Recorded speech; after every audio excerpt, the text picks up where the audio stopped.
Il s'engage pour vous avec RMC. Marie, vous relayez ce matin le combat de Florent. Il est auditeur RMC. Il est parent d'une petite Louane qui vient de faire sa rentrée dans un collège de Seine-et-Marne. Pas si petite donc. Voilà, Louane a 11 ans. Elle vient de faire sa rentrée en 6e au collège François Villon à Saint-Fargeau-Pont-Thierry. Dans son emploi du temps, il y a des cours de physique, sauf qu'il n'y a pas de prof pour faire cours. Alors le papa de Louane, Florent, nous a contactés parce qu'il est vraiment tombé des nues le jour de la rentrée. Le personnel encadrant du collège sait d'ores et déjà qu'ils ne seront pas en mesure de proposer un prof de sciences physiques à certains élèves. Et donc il se retrouve que ma fille fait partie des sacrifiés. Globalement, elle aurait éventuellement 2 mois de sciences physiques enseignées en 6e. C'est un enseignement qui est supposé démarrer quand même à cette étape-là du collège. Donc je me demande comment on peut espérer qu'elle ait un niveau convenable en sciences physiques en fin de collège si déjà elle démarre sa 6e avec 6 ou 8 mois de retard sur son enseignement. Et ce qui choque vraiment, Florent, c'est que la prof de physique en question est absente depuis le mois d'avril dernier. Elle est partie en congé maternité. Autant dire que c'était un événement prévisible.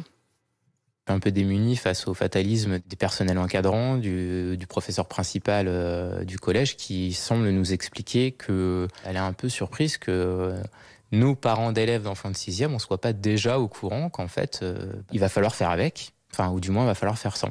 Voilà, alors on a contacté le rectorat de Créteil qui était incapable hier de nous dire combien de temps la prof allait encore être absente et pourquoi il n'y avait pas de remplaçant. On a également appelé le principal du collège qui nous a dit qu'il n'avait pas le droit de communiquer, mais après nos coups de téléphone, le papa de Louane a reçu un appel du principal adjoint du collège pour lui dire que le rectorat serait peut-être en mesure de faire des propositions de remplacement à la fin de la semaine. Donc ça bouge un petit peu, on espère que ça va aboutir. Merci RMC, ça c'est quand même une bonne nouvelle pour Florent. On va suivre bien sûr cette histoire. Est-ce que c'est un cas isolé ? Non, évidemment, même si le ministère de l'Éducation nationale qu'on a contacté ne communique pas de chiffres précis, il parle de difficultés ponctuelles et locales, mais impossible de connaître le pourcentage réel de profs non remplacés. Selon le syndicat des profs du second degré, le SNES-FSU, dans l'académie de Créteil, donc dans celle de la petite Louane, il y aurait en moyenne 2 postes non remplacés par établissement. On est donc très loin des difficultés ponctuelles dont parle le ministère. Et une petite info pratique d'ailleurs pour les parents d'élèves qui nous écoutent ce matin. Exactement, il y a la FCPE, la Fédération des parents d'élèves, qui a mis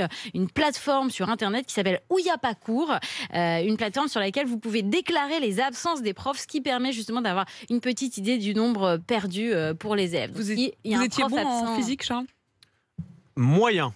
Moi, je me souviens de Madame Despoisses, qui était ma prof de physique au collège et qui m'avait dit un jour « Mais mademoiselle de Malherbe, je ne vais tout de même pas vous mettre une note négative. » J'en étais là, en physique.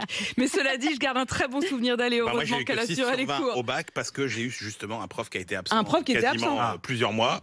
Et ça m'a plombé quasiment seconde, première. Vous n'aviez pas pensé à appeler RMC à l'époque ? Bah non, ça, non. Voilà. Il n'y avait pas Marie à l'époque. Je pense que Marie n'était même pas née à l'époque d'ailleurs. Si Madame Despoisses nous écoute, franchement, je serais très heureuse de lui parler à nouveau. C'est pas sûr qu'elle garde un très bon souvenir de moi.